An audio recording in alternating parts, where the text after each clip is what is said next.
All right, welcome everyone. If you've just come out of the February 10th SSC MTS exam, or maybe you're gearing up for the next one, you are in exactly the right place.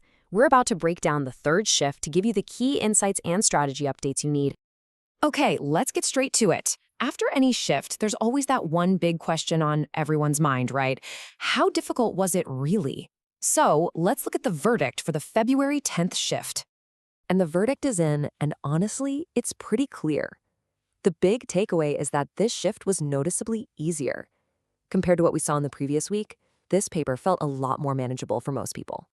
So here's how we're going to break this all down. First, we'll really dig into the difficulty level. Then, we'll look at the actual questions that popped up.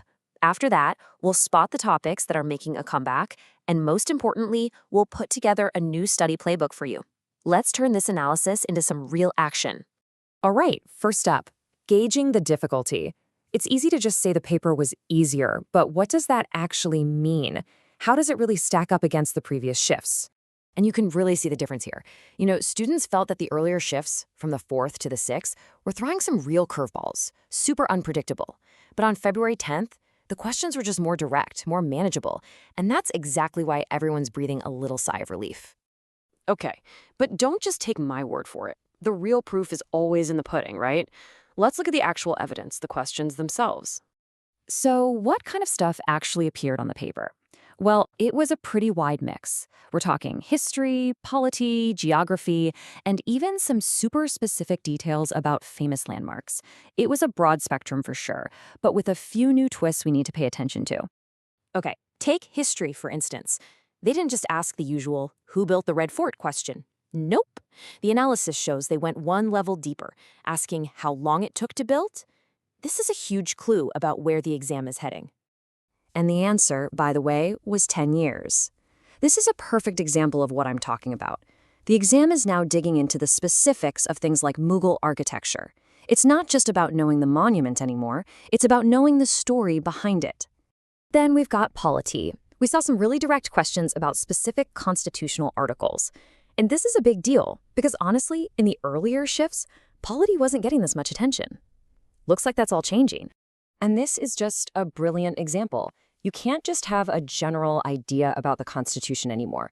Knowing these specific, really important articles, like Article 39A on free legal aid, is becoming absolutely crucial. Census data also popped up in a big way. Now, this is interesting because this topic had been kind of quiet in the last few exams. But, well, it's definitely back. Yep, the big takeaway here is that you absolutely cannot skip the 2011 census data anymore. It's firmly back on the menu. If this wasn't on your revision list, this shift was a serious wake-up call. But hey, it wasn't all a walk in the park. The analysis showed that some areas are still, well, a total headache. Folk dances, in particular, continue to be a source of these completely unpredictable questions that feel like they come out of nowhere, just really tough to prepare for.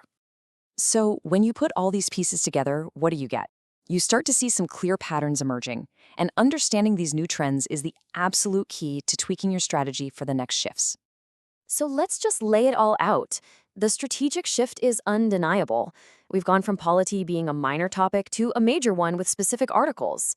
We've moved from basic history facts to the nitty-gritty of architectural details. And those census questions that used to be rare, yeah, they're now a regular feature.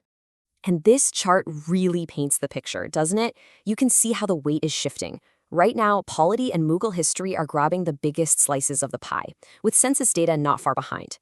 This is the new landscape, and you've got to prepare for it.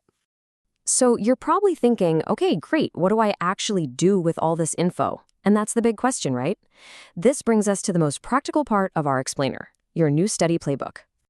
All right, here it is, a simple 4-step playbook based on everything we've seen. Step 1, do a deep dive on architecture. Go beyond just who built what. Step 2, master those key constitutional articles. Make a list. Step 3, memorize the key data from the 2011 census. And step 4, and this is important, don't forget to review those core topics that always show up, like the 5-year plans. So, if there's one thing you take away from this whole analysis, let it be this. The exam is changing, it's evolving, it's moving away from just simple what and who questions. Now it's all about the how and the why. Your preparation needs to get deeper and more contextual. Look, this analysis gives you an inside look at the exam's new DNA. You've seen the pattern, you've got the playbook, now the ball is officially in your court. So how are you gonna adapt? Thanks so much for joining me for this explainer.